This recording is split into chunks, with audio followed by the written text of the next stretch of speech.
अष्टवक्र गीता तीसरा प्रकरण सूत्र नंबर 5। सर्वभूतेषु चात्मानं सर्वभूतानि च आत्मनि मुनेर्जानत् आश्चर्यं ममत्वमनु वर्तते।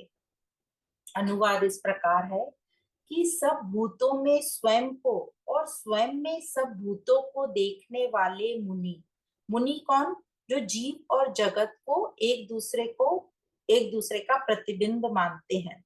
ऐसे मुनि में भी ममत्व पाया जाता है। कितने आश्चर्य की बात है! यही आश्चर्य है।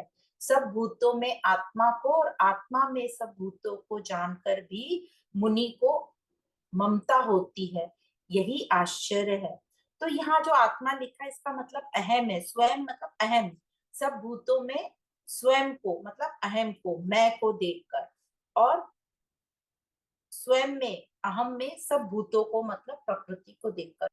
तो अष्टवक्र जी आश्चर्य प्रकट कर रहे हैं कि जो महान मुनि है, कौन है मुनि? जो सब जान गए हैं। कि क्या जान गए हैं? कि ये प्रकृति और मैं, ये कौन है? मैं मतलब मैं भी प्रकृति हूँ और ये जगत भी प्रकृति है। मैं मतलब अहम, अहंकार। मैं भी प्रकृति और ये पूरा जगत भी प्रकृति, ये एक दूसरे का प्रतिबिंब है और एक दूसरे के बिना इनका गुजारा नहीं है। ये दोनों ही प्रकृति है और दोनों ही मिथ्या है, माया है। और मैं कौन हूँ? इन दोनों से परे विशुद्ध आत्मा। तो ये याद आया आपको, भगवत गीता के 7वें अध्याय में हमने ये पढ़ा था, जहां कृष्ण भगवान ने ये बता दिया था कि मैं कौन हूँ, जगत कौन है, और जो इन दोनों से परे है वह आत्मा शुद्ध चैतन्य, मेरा शुद्ध रूप है। तो इस प्रकार यहाँ पर ये बता रहे हैं कि जिस मुनि ने ये जान लिया कि मैं और जगत एक दूसरे का प्रतिबिंब है, ये जान लिया, फिर भी ममता, ममता मतलब ममत्व यहाँ बोला है, मतलब मैं मेरा, ये भाव उसमें अभी भी बचा रह गया।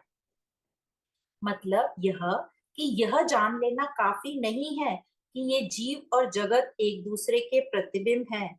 ये अच्छी बात है, ऊंची बात है जान लेना कि ये जीव और जगत एक दूसरे का प्रतिबिंब है, पर ये पर्याप्त नहीं है, क्योंकि इसमें अभी जो अहम है या अहंकार समाप्त नहीं हुआ है। क्योंकि अभी जानकर भी मुनि में मोह माया जो है अभी भी लगी पड़ी है, उसमें मेरापन अभी भी है, उसका अहंकार अभी समाप्त नहीं हुआ है। तो गुरु ने अपनी तरफ से सब बता दिया, ग्रंथों ने भी सब बता दिया और ज्ञान द्वारा प्रकाशित भी हो गए, फिर भी ऐसा क्यों? अभी भी अहम जो है ये अपने आप को क्यों बचा के रखता है? अहम सही रास्ता क्यों नहीं लेना चाहता? अभी तो हमें आत्मज्ञान हो गया, फिर भी ये अहम सही रास्ता क्यों नहीं चुनाव कर रहा? हालांकि अहम के पास निर्णय करने की पूरी क्षमता है, पूरी ताकत है। उसने ये जान लिया है कि वो क्या है, वो मिथ्या है, वो माया है, पर वो फिर भी अपने आप को सुरक्षित रखता है। क्यों वो अपने आप को सुरक्षित रखता है, बचाए रखता है? क्योंकि उसे अपनी मान्यता है, उसे वो अभी बड़ा प्यारा है कि मैं ही सब कुछ हूँ। वो अभी इस ज्ञान को पूरी तरह लेना ही नहीं चाह रहा। ज्ञान ऊपर ऊपर से लेना चाह रहा है, पर अपने को बचा के भी रखना चाह रहा है। ज्ञान से तो ये अहंकार समाप्त होना चाहिए, पर वो अपने आप को समाप्त करने में डरता है कि मैं समाप्त कर दूंगा तो फिर मैं, मेरा क्या होगा? मैं कौन, मैं कौन? जो अहंकार है वो उसका खड़ा रहता है, क्योंकि उसे अभी अपनी मान्यता बड़ी प्रिय है कि मैं ही सब कुछ हूँ, मैं ही विशेष हूँ। तो जो स्थूल और सूक्ष्म माया है वो तो समाप्त हो गई इस ज्ञान से, पर सूक्ष्मतम माया जो है वो अभी भी बची रहती है। ये जो सूक्ष्मतम है, स्थूल और सूक्ष्म तो खत्म हो गई, समाप्त हो गई।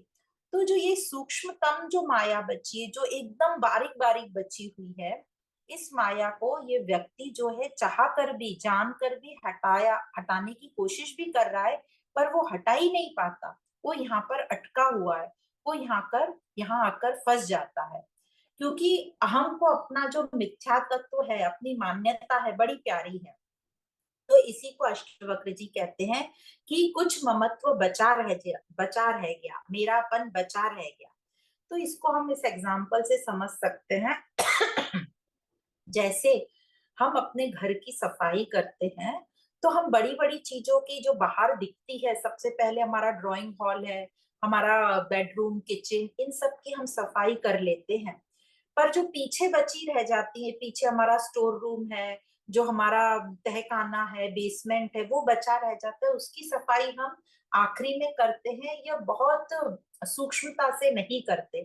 तो इसी प्रकार कह रहे हैं कि ये जो सूक्ष्मता से सफाई है, यह नहीं हो पा रही है। तो कहते हैं ना, घर में हम सब सफाई कर लेते हैं और जो डीप क्लीनिंग है वो हमसे नहीं होती। तो डीप क्लीनिंग के लिए हम क्या कहते हैं कि ये तो हमसे नहीं हो रही भाई, चलो कोई एजेंसी वालों को बुला लेते हैं जो सफाई करने में माहिर हो। आजकल अर्बन क्लैप का जमाना है, तो हम बोलते हैं अर्बन क्लैप वालों को बुला लो, वो डीप क्लीनिंग कर देंगे।